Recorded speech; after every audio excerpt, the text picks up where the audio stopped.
नमस्कार, दिव्यांग news special channel में आप सभी का बहुत बहुत स्वागत है। आज एक बार फिर से बात करूंगा लुई ब्रेल साहब के जीवन और ब्रेल लिपि की,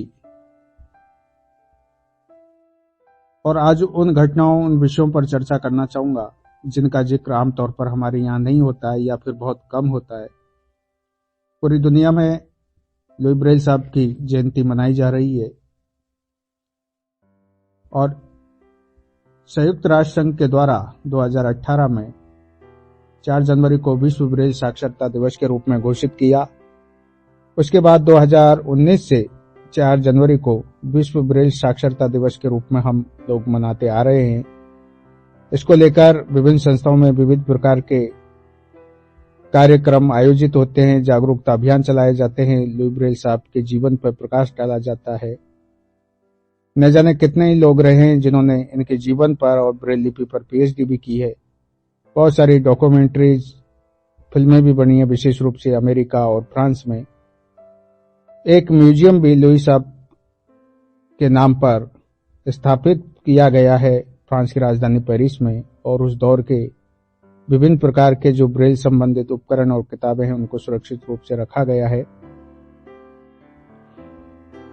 लुई साहब के जीवन को लेकर, ब्रेल लिपि को लेकर हर किसी के मन में जिज्ञासा रही है और हर कोई अपने अपने तरीके से उनका जवाब तलाशने की भी कोशिश करता है। उदाहरण के लिए, लुई साहब जिस विद्यालय में पढ़ते थे, जिसका आरंभिक नाम तो मिलता है royal institute for the youth, बाद में royal institute for the blind youth किया गया, तो दोनों प्रकार से यूज किया है लेखकों ने। For the youth, for the blind youth या फॉर द ब्लाइंड भी लिखा गया है कई जगह। उस विद्यालय में अन्य छात्रों की स्थिति कैसी थी, क्या उनकी भी कोई उपलब्धि थी, या उपलब्धि थी तो उनका जिक्र क्यों नहीं होता है। नाइक राइटिंग के जो आविष्कारक थे, रचनाकार थे, चार्ल्स बार्बियर, उन पर इसको लेकर फ्रॉड के आरोप क्यों लगाए गए। ब्लाइंड स्टूडेंट की आरंभिक शिक्षा कब शुरू हुई, किस लिपि में हुई, क्या समस्याएं थी उस दौर में। इस तरह की बहुत सारी जिज्ञासाएं रही है और आज इन्हीं पर मैं बात करूंगा। इसके अतिरिक्त लुई साहब के निधन को लेकर 100 साल बाद जो उनका पुनः अंतिम संस्कार किया गया था राजकीय सम्मान के साथ, उस समय क्या हुआ, ब्रेल लिपि को लेकर जो बदलाव किए गए थे बाद में, और एक अंतर्राष्ट्रीय कॉन्फ्रेंस भी बुलाई गई थी, और उसके बाद में डिसीजन लिया गया कि पूरी दुनिया में लुई साहब की जो ब्रेल लिपि है उसी को माना जाएगा, क्योंकि सबने, बहुत सारे देशों ने अपने अपने तरीके से उसको संक्षिप्त कर लिया था, संशोधित कर लिया था और किताबें छप गई थी, लेकिन उससे ब्लाइंड को काफी नुकसान हुआ। तो इस तरह की बहुत सारी घटनाएं हैं, टॉपिक्स हैं, उन पर मैं चर्चा करना चाहूंगा। सबसे पहले बात करते हैं लुई ब्रेल साहब के जन्म की। सभी को मालूम है 4 जनवरी 1809 को उनका जन्म फ्रांस की राजधानी पेरिस से 20 किलोमीटर दूर पूर्व में कुप्रे में हुआ, और उनके माता पिता बहुत ही धार्मिक प्रवृत्ति के थे। कहा जाता है कि उनका जब जन्म हुआ तो एक चर्च के पादरी, एक सेंट, उन्होंने भविष्यवाणी की थी कि ये बच्चा बचेगा नहीं, और बच गया तो ये रोगग्रस्त रहेगा। आगे चलकर उनकी भविष्यवाणी सत्य हुई, वो ब्लाइंड हो गए और बाद में वो रोगग्रस्त भी रहे। लुई साहब 4 बहन भाई थे और चारों के नाम जो है रॉयल फैमिली, जो शाही परिवार था, उनके सदस्यों के नाम पर रखे गए थे उनके माता पिता के द्वारा। लुई साहब का भी नाम फ्रांस के जो किंग थे उनके नाम पर ही रखा गया। अंतिम शासक सभी को मालूम है लुई 16वें थे, जिनके विषय में एक मशहूर कथन चलता है राजनीति में। उन्होंने कहा था कि मेरे शब्द ही कानून हैं, और एक और दिलचस्प घटना का जिक्र होता है कि लुई सोल्वे ने अपने जीवन में केवल 2 बार ही स्नान किया, वो भी अपनी मर्जी से नहीं। खैर, 4 जनवरी को लुई साहब का जन्म हुआ। इसी 4 जनवरी को एक और आविष्कारक का जन्म हुआ जिनका नाम था पिटमैन, जिन्होंने शॉर्ट हैंड आशुलिपि जिसको कहते हैं स्टेनोग्राफर, उसका आविष्कार किया। और उस दौर में ये दोनों का कार्य एक साथ चला, दोनों ही लोकप्रिय हो रहे थे। पिटमैन को महारानी एलिजाबेथ ने नाइटहुड की उपाधि से भी सम्मानित किया। उनका जन्म 4 जनवरी 1813 को हुआ, जबकि लुई ब्रेल साहब का 1809 को। लुई साहब के स्कूल और उनकी शिक्षा से पहले की बात करें तो विधिवत रूप से एक सिस्टमेटिक ढंग से कह सकते हैं कि ब्लाइंड को इकट्ठा करके एजुकेशन देने की जो शुरुआत हुई वो 1600 के आरंभ में हुई। और ये शिक्षा एक घर में ही दी जाने लगी, उनके रहने खाने की व्यवस्था की जाने लगी। इससे पहले भी ब्लाइंड के एजुकेशन के उदाहरण मिलते हैं, शिक्षित होने के उदाहरण मिलते हैं। जैसे भारत में कवि सूरदास, उन्होंने दीक्षा ली वल्लभाचार्य से, और उस समय शिक्षा के केंद्र आश्रम, चर्च, इस तरह के धार्मिक स्थल ही हुआ करते थे। पर्शिया यानी ईरान की बात करें हैं तो वहां के भी एक मशहूर कवि थे जिनका नाम था अब्दुल्ला, 8वीं-9वीं शताब्दी में थे और वो दरबार में बड़े कवि थे, लोकप्रिय थे। तो इस तरह के उदाहरण मिलते रहे हैं, लेकिन विधिवत रूप से, सामूहिक रूप से शिक्षा की व्यवस्था 1600 के आरंभ में मानी जाती है। इस तरह के वर्णन मिलते हैं। उस समय शिक्षा देने के 2 माध्यम थे। भाषाई तौर पर हम देखें तो एक ग्रीक और दूसरी लैटिन। लैटिन और ग्रीक में ही शिक्षा दी जाती थी और इन दोनों भाषाओं की जो वर्णमाला थी, अक्षर थे, उनको लकड़ी पर उकेरा जाता था और स्पर्श के माध्यम से पहचान कराई जाती थी, जो कि बहुत ही जटिल और मुश्किल था और इसमें बहुत ज्यादा सफलता ब्लाइंड को नहीं मिलती थी। इसलिए ब्लाइंड अधिकतर संगीत की तरफ उनका रुझान होता था, झुकाव होता था और उसमें वो बड़ी सफलता प्राप्त करते थे। संगीत आजीविका का भी एक माध्यम था। चर्च, गिरजाघरों से उनको आमंत्रण मिलता था वाद्य यंत्र बजाने या संगीत कार्यक्रम करने के, उससे पैसे मिलते थे और अपनी शिक्षा और आजीविका की व्यवस्था होती थी। ज्यादातर इस काम को किया जाता था।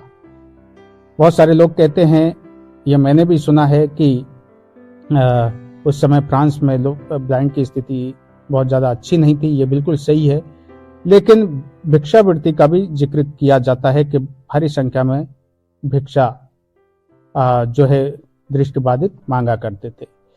ना तो लुई साहब ने अपने जो भाषण या जो संवाद हुआ अपने मित्र के साथ, उसमें इसका जिक्र मिलता है, और जिन्होंने जीवनी लिखी है उन्होंने भी इसका जिक्र नहीं किया। और आर्टिकल जो लिखे गए बाद में, बहुत सारे आर्टिकल लुई साहब पर लिखे गए हैं, उसमें भी इसका जिक्र नहीं होता है कि इस तरह के जो है कार्य दृष्टिबाधित के द्वारा फ्रांस में किए जाते हैं। हो सकता है कुछ उदाहरण हो, लेकिन उनका जिक्र नहीं हुआ है। तो इसी कारण से संगीत की शिक्षा पर वहां पर जोर था। 150 वर्षों तक इस प्रकार की पद्धति वहां पर चली एजुकेशन को लेकर, और लकड़ी पर अक्षरों को डिजाइन किया जाता था, या फिर जो पत्ते होते थे वृक्ष के, चौड़े पत्तों को काटकर उनको डिजाइन करके स्पर्श कराकर उनसे भी पहचान कराई जाती थी, क्योंकि उस समय आर्थिक स्थिति बहुत ज्यादा मजबूत नहीं थी संस्था चलाने वालों की या ब्लाइंड की, वो सारी सुविधाएं उपलब्ध नहीं थी। 150 वर्ष तक यही सब कुछ चलता रहा और उसके बाद में 1760 का जिक्र मिलता है, वर्णन मिलता है। उस समय समाज सेवी और एक चर्च के पादरी वैलेंटाइन होए ने अपना एक विद्यालय घर में शुरू किया और ब्लाइंड के रहने और शिक्षा की व्यवस्था वो करने लगे, खुद वो पढ़ाते थे। उस दौर में 2 स्टूडेंट का भी जिक्र मिलता है, जो कि पिन प्रिक विधि से वो शिक्षा प्राप्त करते थे और पहली बार कागज पर अक्षरों को डिजाइन करने का, वर्णमाला को उकेरने का काम किया गया। हालांकि कहा जाता है कि ये जो विधि है ये काफी कष्टदायी भी होती थी, क्योंकि नुकीले जो औजार थे उनसे अक्षरों को उकेरा जाता था, डॉट्स बनाए जाते थे, 3 डॉट्स उसमें ज्यादा काम में लिए जाते थे अक्षरों को उकेरने के लिए। उन नुकीली चीजों पर कागज को रखा जाता था और फिर स्पर्श कराया जाता था, तो इससे एक चुभन भी महसूस होता है, जैसा कि पिन प्रिक जो विधि है उसका अर्थ भी यही होता है, चुभन। एक स्टूडेंट जिनका उल्लेख सबसे पहले मिलता है इसको लेकर कि उन्होंने पहले इस लिपि को सीखा और कामयाबी हासिल की शिक्षा प्राप्त करने में, जिनका नाम है मेलेनी डी ग्लेंक। मेलेनी डी ग्लेंक ने पहली बार इस विधि से शिक्षा प्राप्त की। इसके अतिरिक्त दूसरे एक और स्टूडेंट वहां पर थे जिन्होंने भी इस पद्धति से शिक्षा प्राप्त की, जिनका नाम था वेनिस थेरेसा वॉन पाराडिस। नाम थोड़ा सा अटपटा है, काफी लंबा नाम है। ये स्टूडेंट पियानो वादक थे, काफी फेमस थे वहां पर, अच्छा पियानो के लिए जाना जाता है। तो ये 2 स्टूडेंट थे जिन्होंने शिक्षा प्राप्त की, लेकिन ये भी विधि बहुत ही कठिन और जटिल थी, सीखना आसान नहीं था। इसके अतिरिक्त कहा जाता है कि बहुत कॉस्टली भी थी, केवल अमीर घर के जो बच्चे थे या फिर जिनके पास पैसा था वही ही शिक्षा प्राप्त कर पाते थे इस विधि से, क्योंकि दूसरे जो स्टूडेंट थे उनके पास पैसे का अभाव था, वो वहां तक पहुंच नहीं पाते थे और संस्था इस खर्च को उठाने में सक्षम नहीं थी। तो कुछ ही स्टूडेंट ने इस विधि से शिक्षा प्राप्त की, जिनका मैंने जिक्र भी किया है 2 का।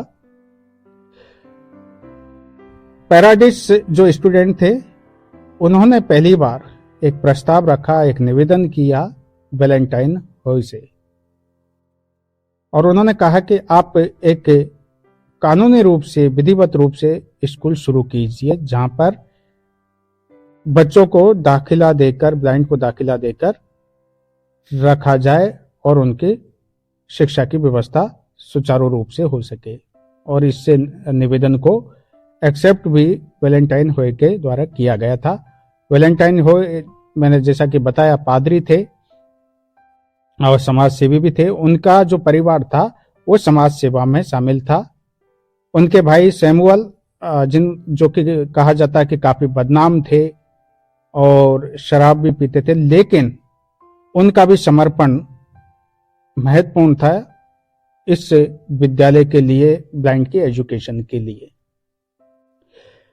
छात्र के निवेदन पर 1786 में 1786 को पहली बार वैलेंटाइन होय के द्वारा एक विद्यालय कानूनी रूप से स्थापित किया गया था, जिसका नाम था royal institute for the youth. आगे चलकर इसका नाम चेंज हुआ था और बिल्डिंग भी स्थानांतरण की गई थी और उसका नाम हो गया था royal institute for the blind. लेकिन 1860 के आसपास की स्थिति का जो वर्णन मिलता है ब्लाइंड के रहने और खाने का, वो कहा जाता है कि कई बार ब्लाइंड छात्रों को भूखे पेट भी सोना पड़ा।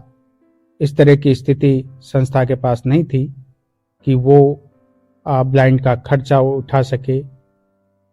चर्च, गिरजाघर एकमात्र जरिया थे संस्था चलाने के, वहां से जो भी कुछ मिलता या फिर संगीत कार्यक्रमों से जो मिलता उसी से संस्थाओं का, स्कूल का खर्चा चलाया जाता था। आगे चलकर ब्रेल लिपि की भी शुरुआत होती है, लेकिन इसको लेकर भी एक दिलचस्प कहानी निकल कर आती है। चार्ल्स बार्बियर, जी हाँ, ये वही चार्ल्स बार्बियर थे जिन्होंने नाइट राइटिंग की शुरुआत की थी। 1784 में ये आर्मी में शामिल हुए। 1792 तक इन्होंने तोपखाने के कैप्टन के रूप में सेवाएं दी और जब ये आर्मी में थे उसी समय 1789 को यानी 1789 को फ्रांसीसी क्रांति की शुरुआत हो गई थी। नेतृत्व कर रहे थे नेपोलियन बोनापार्ट, जो कि विश्व विजेता बनने का सपना भी देख रहे थे। और यहां पर एक सैनिक ने आकर नेपोलियन बोनापार्ट को संदेश दिया कि रात्रि समय जो सैनिक रोशनी करके जो पत्र पढ़ते हैं, संदेश पढ़ते हैं, इसके चलते उनकी जान जा रही है, क्योंकि सामने से दुश्मन उस रोशनी को देखकर उन पर हमला कर रहा है। नेपोलियन बोनापार्ट ने अपने जो अधिकारी थे उनको बुलाया और उनसे विमर्श किया कि इसका कोई समाधान निकाला जाए, और इसके लिए सबसे उपयुक्त पाए गए चार्ल्स बारबियर, जिनकी इस तरह के कार्यों में गहन रुचि थी। हालांकि दिलचस्प यह है कि चार्ल्स बारबियर ने इस चीज को एक्सेप्ट नहीं किया। अपनी आत्मकथा जो उन्होंने लिखी है उसमें उन्होंने कहा कि मैंने नाइट राइटिंग की शुरुआत दृष्टिबाधित के लिए की है, उनकी एजुकेशन के लिए इस तरह की लिपि तैयार की है। ये उन्होंने अपनी आत्मकथा में जिक्र किया, जिसमें सेना का या नेपोलियन का कोई जिक्र नहीं मिलता है। इसके अतिरिक्त एक और साहित्यकार 19वीं सदी के बड़े जीवनीकार रहे हैं, उन्होंने चार्ल्स बारबियर पर आरोप लगाया कि चार्ल्स बारबियर ने धोखाधड़ी करने के लिए रात्रि समय में नोटों की अदला बदली के लिए इस तरह की लिपि तैयार की थी, और जो चार्ल्स बारबियर ने अपनी आत्मकथा में लिखा है वो सत्य नहीं है। बाद में नेपोलियन बोनापार्ट ने इसको यूजलेस करार दे दिया था, इस तरह की पद्धति को। और जीवनीकार ने यह भी आरोप लगाया कि 1792 में जो नौकरी छोड़ी थी वो नेपोलियन बोनापार्ट के आदेश के बाद में इस्तीफा दिया गया था, और जब चार्ल्स बारबियर को लगा कि यहाँ रहना सुरक्षित नहीं है तो उन्होंने देश छोड़ दिया था। और उसके बाद में वो जब नेपोलियन बोनापार्ट की स्थिति डाउन हो गई थी और बाद में 1821 में उनकी मौत हो गई, तब वो वापस आए थे। तो इस तरह की बातें की गई हैं एक जीवनीकार के द्वारा। एक बीच में काफी गैप हुआ। बाद में चार्ल्स बारबियर ने एक लेख प्रकाशित करवाया किसी न्यूज़पेपर में नाइट राइटिंग को लेकर। जब ये लेख छपा तो इसकी खबर जो ब्लाइंड स्कूल था वहां तक पहुंची, और वहां पर पहली बार मुलाकात चार्ल्स बारबियर की डॉक्टर अलेक्जेंडर पिग्नियर से होती है। उनको आमंत्रित किया गया था पहली बार संस्था में, और वो पहुंचे भी, और कहा जाता है कि लुई साहब ने इनसे मुलाकात की। नहीं, डॉक्टर अलेक्जेंडर ने इनसे मुलाकात की। उसके बाद में लुई को भी इसमें शामिल किया गया था, और बहुत गुप्त तरीके से आगे का जो काम हुआ था ब्रेल लिपि में संशोधन को लेकर वो किया गया था। लेकिन शुरुआत में चार्ल्स बारबियर से डॉक्टर अलेक्जेंडर मिले और उनको इस कार्य के लिए तैयार किया कि वो छात्रों को नाइट राइटिंग सिखाएंगे, प्रशिक्षण देंगे, और उसके लिए छात्र भी चुने गए थे। और उस समय कुछ पुस्तकें भी उपलब्ध हो पाई थी। कहा जाता है कि वैलेंटाइन हो ने ये 3 पुस्तकें शुरू में लिखी थी, और कुछ जगह ये भी मिलता है कि चार्ल्स बारबियर ने उनको ये किताबें लिखकर दी थी। ये दोनों बातें कही जाती हैं, लेकिन 21 तक कुछ किताबें तैयार हो चुकी थी जो कि 12 बिंदुओं पर आधारित थी, और इन किताबों की संख्या 14 थी। और आज भी उनमें से अधिकतर किताबें जो 12 बिंदुओं पर आधारित है वो म्यूजियम में रखी हुई है, लेकिन ये सब छात्र संख्या को देखते हुए पर्याप्त नहीं थी और इससे काफी दुखी थे लुई ब्रेल साहब। उन्होंने फिर डिसीजन लिया कि इसमें संशोधन करके कोई समाधान निकालना चाहिए और इसकी अनुमति डॉक्टर पिग्नियर से मिल गई थी। डॉक्टर पिग्नियर भी चाहते थे कि कुछ नया होना चाहिए, इसका समाधान होना चाहिए, क्योंकि 12 बिंदुओं को पढ़ना बहुत आसान नहीं था। उंगली ट्रेस करना और बिंदुओं को गिनना, फिर उस अक्षर का पता लगाना, लिखने की भी समस्या थी और पढ़ने की भी। लैटिन भाषा में ये किताबें लिखी गई थी, लेकिन बहुत मुश्किल था। और उसके बाद में 1821 में लुई साहब ने इस पर काम शुरू किया, जो कि लगभग 4 साल तक चला और अंततः एक संशोधित लिपि तैयार कर दी थी, जिसमें अभी भी ब्राह्म चिन्हों का अभाव था। 12 बिंदु वाली ब्रेल लिपि में भी ब्राह्म चिन्ह नहीं थे। उन पर काम करना भी शुरू कर दिया था, लेकिन उससे पहले डॉक्टर पिग्नियर ने इस पर किताब लिखी, हिस्ट्री ऑफ फ्रांस, फ्रांस का इतिहास के नाम से एक किताब लिख दी थी और 27 में वो किताब छात्रों के बीच आ चुकी थी।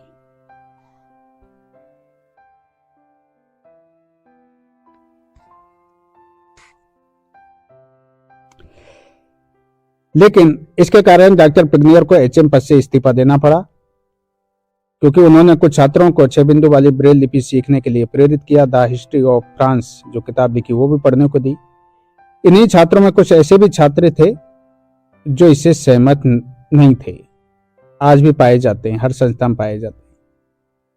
और उन्हीं छात्रों ने, जो वैलेंटाइन हॉय के उत्तराधिकारी थे, जो संस्था चलाने की जिन पर जिम्मेदारी थी, उनसे शिकायत की। उन्होंने इसको लेकर ऐतराज जताया, एक्शन लिया और डॉक्टर पिग्नियर को एचएम पद से और डायरेक्टर के पद से इस्तीफा देने के लिए कहा। ऐसा हुआ भी। डॉक्टर पिग्नियर ने दोनों पदों से इस्तीफा दिया और संस्था छोड़ के चले गए। उनकी जगह फिर दूसरे एक डायरेक्टर आए और उन्होंने आने के बाद में नई ब्रेल लिपि को पूरी तरह से बैन कर दिया संस्था में, और शिक्षक के रूप में लुई ब्रेल साहब को वहां पर नियुक्त कर दिया गया। लेकिन लुई साहब ने अपना कार्य जारी रखा गुप्त तरीके से, और छात्रों को भी सिखाने का कार्य वो लगातार कर रहे थे। बात करते हैं 1829 की। पहली बार लुई साहब ने एक किताब लिखी 6 बिंदु वाली ब्रेल लिपि में, यानी इससे पहले एक किताब आ चुकी थी जो डॉक्टर पिग्नियर ने लिखी। अब जो किताब लिखी 1829 में, ये लुई साहब ने लिखी और इसमें पहली बार ब्राह्म चिन्ह का प्रयोग किया गया था। इस किताब का टाइटल था the method of writing word music and playing song. इस तरह से उसका टाइटल रखा गया था और 1829 में यह तैयार हो गई थी। यानी पहली बार ब्राह्म चिन्ह तैयार कर दिए गए थे और 1830 में संगीत के लिए भी सिंबल्स तैयार हो गए थे। ये दोनों कार्य 1829-30 में कंप्लीट हो गया था। इसके बाद 1833 की बात करते हैं। फ्रांस की राजधानी पेरिस में एक प्रदर्शनी का आयोजन हुआ और उसमें लुई साहब ने भी हिस्सा लिया। ब्रेल की प्रदर्शनी वहां पर लगाई, अपनी पुस्तक भी लेकर गए। वहां से उनको काफी लोकप्रियता मिली और उनकी जो 6 बिंदु वाली ब्रेल लिपि थी उसकी काफी प्रशंसा हुई। इसके बाद में वो एक चर्च के पादरी बने, फिर दूसरे बड़े चर्च के भी वो पादरी बने। अब बात करते हैं 1837 की। ये साल दृष्टिबाधित लोगों के लिए बहुत ही महत्वपूर्ण था, क्योंकि इसमें कई बड़े कार्य दृष्टिबाधित लोगों के लिए हुए और उन सभी कार्यों को देखते हुए लगता है कि शायद रेनेसां की शुरुआत यहीं से हुई थी। यानी लुई साहब ने एक किताब लिखी और ये किताब बच्चों के लिए लिखी गई थी, सब्जेक्ट की किताब थी। इससे पहले सब्जेक्ट की किताब नहीं थी। तो पहली बार सब्जेक्ट के लिए किताब लुईस साहब ने तैयार की 1837 में। इसके अतिरिक्त एक और बड़ा काम हुआ था, वो था ब्लाइंड के लिए पहली बार नक्शा भी तैयार हुआ। यानी अभी तक नक्शा नहीं था, तो नक्शा भी तैयार हो गया। मैंने शुरू में पिटमैन का भी जिक्र किया। पिटमैन ने भी 1837 में शॉर्ट स्टेनोग्राफर साउंड हैंड का आविष्कार किया शॉर्ट हैंड के लिए। बाद में उन्होंने इंग्लैंड में स्कूल भी चलाए, ब्रिटेन में, इसके लिए शॉर्ट हैंड के लिए। फिर उनके भाई ने अमेरिका में स्कूल चलाए, और हमारे ब्लाइंड के लिए भी संस्थाओं में ये कार्य होता है। तो इसी तरह से उन्होंने उस समय इसकी शुरुआत की और इसका आविष्कार भी किया था, लेकिन वो नॉर्मल थे, ब्लाइंड नहीं थे। 1837 में लुईस साहब ने एक और कार्य किया, यानी 6 बिंदु वाली ब्रेल लिखने के लिए गाइड तैयार किया। अब तक वो कार्य जो कर रहे थे वो 12 बिंदु वाली गाइड पर ब्रेल लिखने का कार्य कर रहे थे। अब अलग से 6 बिंदु वाली गाइड भी उन्होंने तैयार की।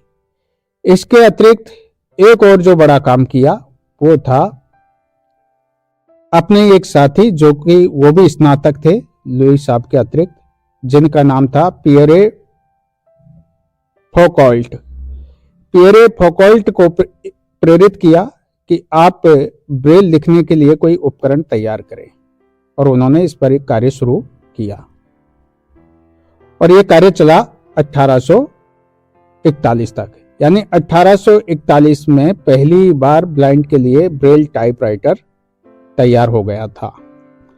ज्यादातर लोग जानते हैं, परकिंस से ब्रेल टाइपराइटर की जिक्र करते हैं।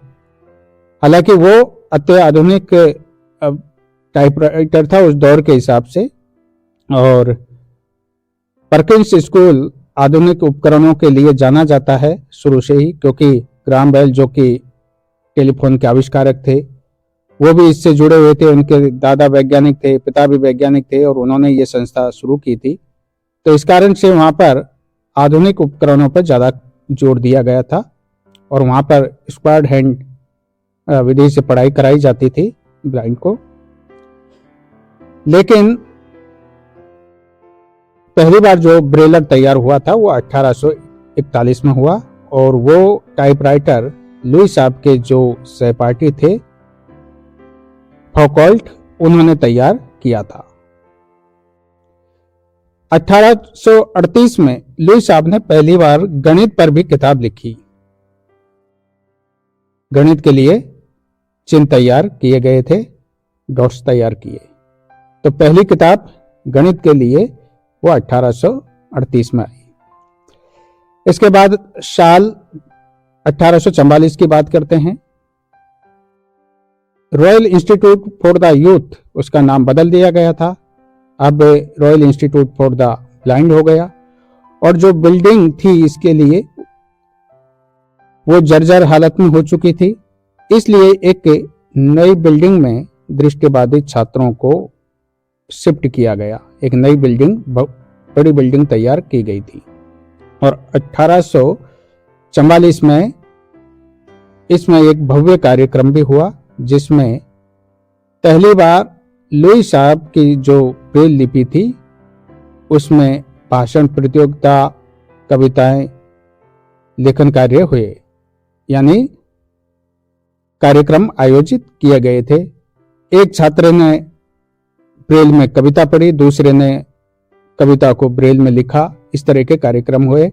और यहाँ पर लुईस साहब का भी एक भाषण हुआ, और अपने एक मित्र का भी जो है संवाद का उल्लेख होता है। लुईस साहब ने जो भाषण दिया था उसमें कहा था कि जो सदियों पुराना चक्र है अब उसको हम तोड़ने जा रहे हैं। और ये चक्र तोड़ने की जो बात की थी वो ब्रेल लिपि के माध्यम से तोड़ने की बात की थी, जो सदियों से दृष्टिबाधित लोग समस्याओं को झेल रहे हैं, उसको तोड़ने की बात की थी। दूसरा उनका जो कथन था उसमें वो था कि हमें दया की जरूरत नहीं है, और हमें यह भी याद ना दिलाया जाए कि हम असुरक्षित हैं। हमारे साथ समानता का व्यवहार होना चाहिए। ये कथन भी उन्होंने उस समय अपने भाषण में कहा था। कम्युनिकेशन पर भी उन्होंने जोर दिया था। उन्होंने कहा कि ब्रेल लिपि जो है अब कम्युनिकेशन का माध्यम है और इसी से जो है ब्लाइंड लोग आगे बढ़ सकते हैं। ये तमाम बातें 1844 में अपने भाषण में भी कही और जो फौकाल्ट के साथ संवाद हुआ उसमें भी इसका जिक्र मिलता है। इसके बाद लुईस साहब की जो तबीयत है वो ज़्यादा खराब होने लगी। अस्थमा भी था और तपेदिक के भी वो शिकार हो गए थे, यानी टीबी थी उनको, और पहले जैसी स्थिति और कार्यक्षमता उनकी नहीं रही। उनको वो स्कूल छोड़ना पड़ा। कुछ समय के लिए वो चले गए थे। स्कूल वालों ने उनको भेजा या वो अपनी मर्जी से गए, इसका कोई उल्लेख नहीं मिलता है, लेकिन कुछ समय बाद वो वापस भी आ गए थे और उनको कोई बड़ा कार्य नहीं दिया गया था जिससे उनके स्वास्थ्य पर बुरा असर पड़े। और इसका भी कहीं जिक्र नहीं होता है कि स्कूल वालों ने उनकी आवश्यकता दोबारा महसूस की इसलिए बुलाया या फिर उन्होंने निवेदन किया वापस आने के लिए, इसका जिक्र नहीं होता। लेकिन कुछ समय के लिए वो संस्था छोड़ के चले गए थे और वापस भी कुछ समय बाद आ गए थे।